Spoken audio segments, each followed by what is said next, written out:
Hi, I'm Mark from L&M Small Engine. We'll be back working on this big dog zero turn. It's a 48 inch, a blackjack. Had this in the shop about a week and a half ago. They were mowing their line. In fact, I even did a video on it. They were mowing, and they hit a bumper or something, and the thing would die. So we checked everything out, and come to find out the seat switch was bad. Put it in there, and I talked to the lady that owns this. And she says, well, just drive it around for a while, make sure everything works. So after I did the video, we have like 9.5 acres that we mow here. Took it out, mowed a couple acres, worked great. Parked it for a day, mowed a couple acres. Like 2 days later, everything working perfect. So I parked it out front and I let it sit.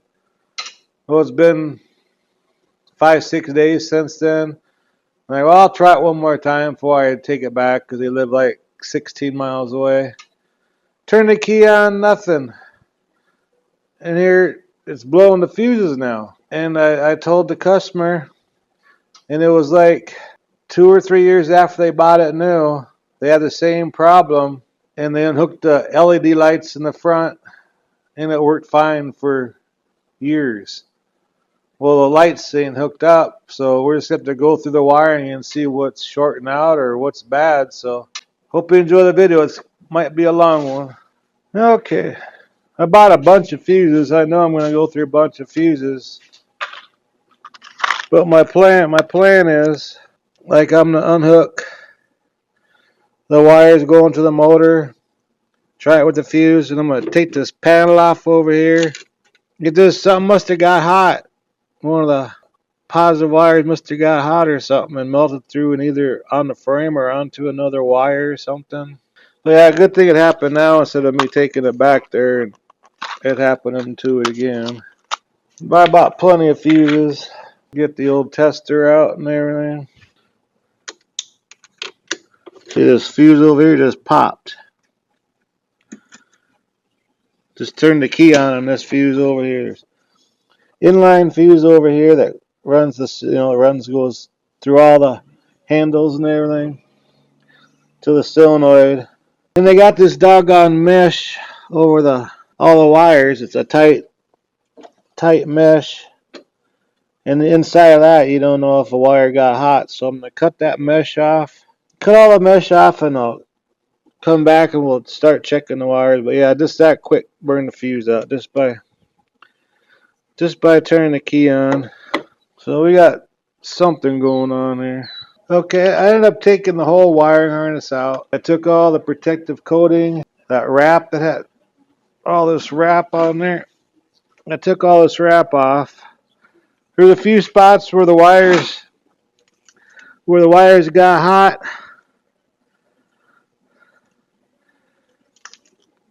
And this box right here, it's like a circuit box here. That's all bubbled out. That got hot, so that's burned out. Anyways, they don't make these lawnmowers no more, but I found a dealer that used to sell them. And you can get that box, and you can get the harness. The harness is over $700, and this box is almost $300. That's just crazy. So I'm just gonna wire it myself. I'm gonna start from the battery, and I'll show you my steps going through this thing. So for some of you it might be boring, but we're gonna put a basic wire harness in here, but it's gonna have all the safety features on it. So if you tip it over, God forbid, or something, it'll shut off so you don't get hurt. We're gonna put a regular wiring harness in here. So okay, I'm just starting the preliminary wiring for it. I got the ground wire, this big one here goes, and I got it bolted right here on the motor. And I got two extra ground wires right here, and I got one right here.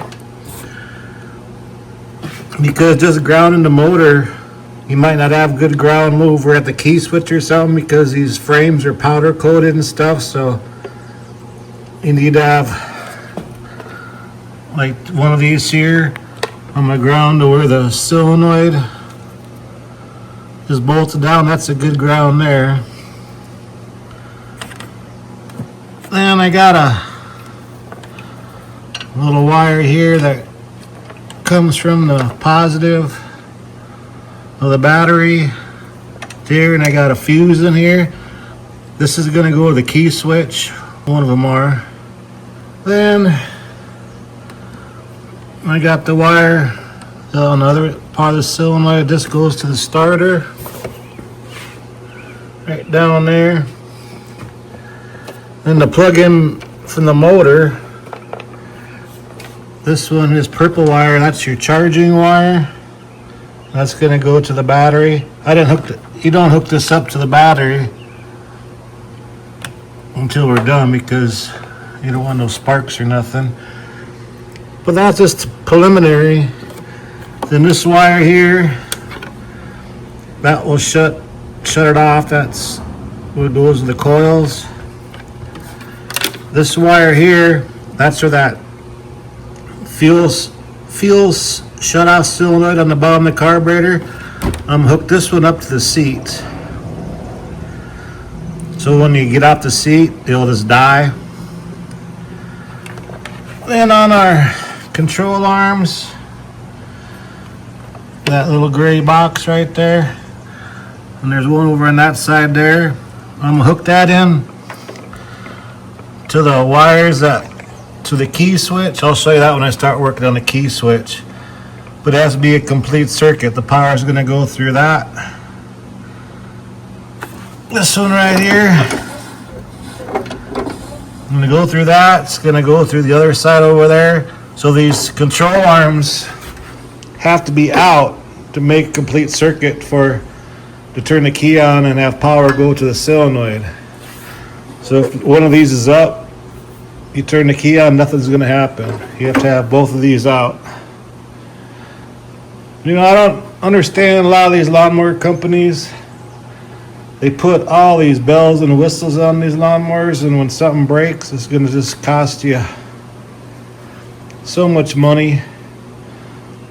When we're just gonna do a basic wiring harness on here, as long as you have your safety switches hooked up and you hop off your seat, or God forbid you tip it over, it's gonna shut off right away. Like under the dash over here, it has a couple relays. It has this box that I showed you earlier. You don't need that on a basic lawnmower. I can see all that stuff. If you have hydro fluid cooler fans going, especially on these new motors, these EFI, electronic fuel injection motors, I can see you putting all the relays on and stuff on that, because you have delicate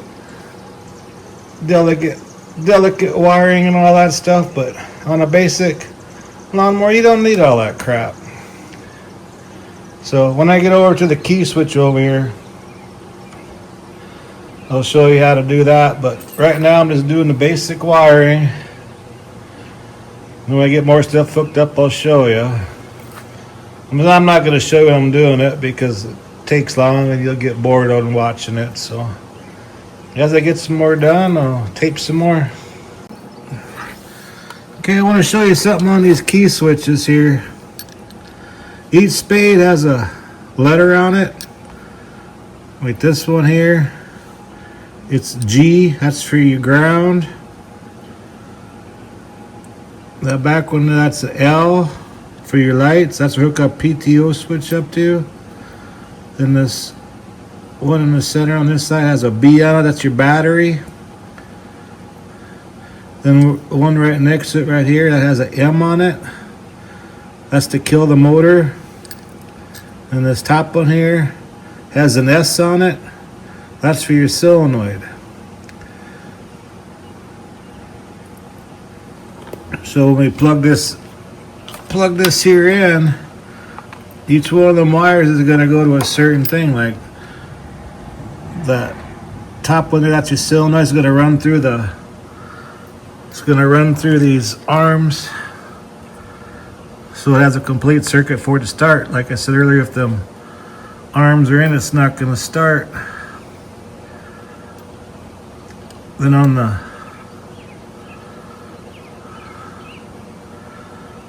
we have that extra ground wire there. That's going to go right to this ground here.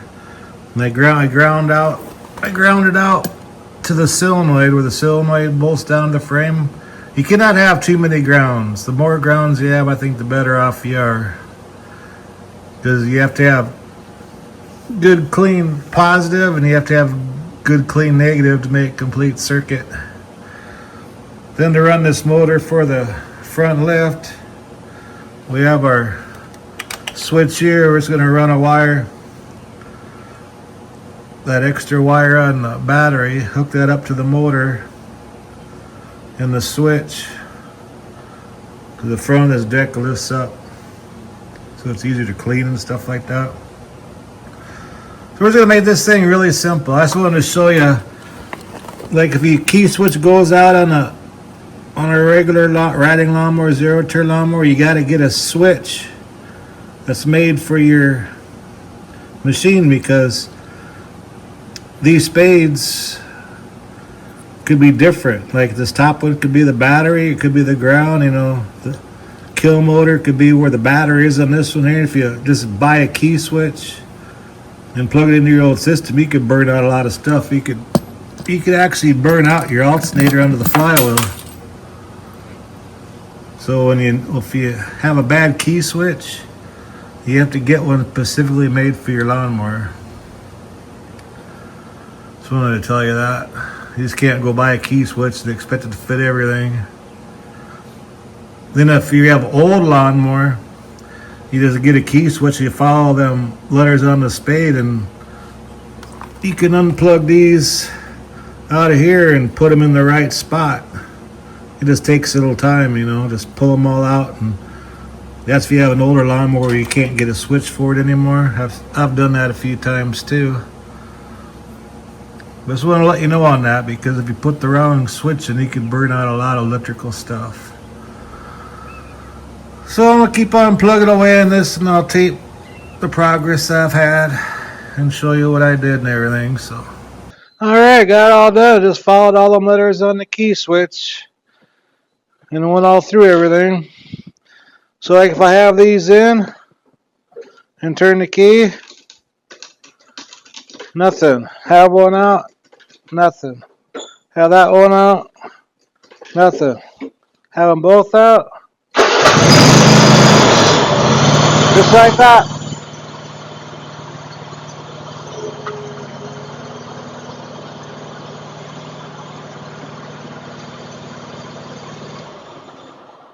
Anyways, hope this video helps you out. You know, wiring's not that hard. You just gotta take your time and follow it. But like I said, a new wiring harness I could have got and that circuitry board have been over $1,000, which is crazy. And this will be just as good. Anyways, appreciate you watching. If you like my videos, please press the like button. Please subscribe. You guys have a good afternoon.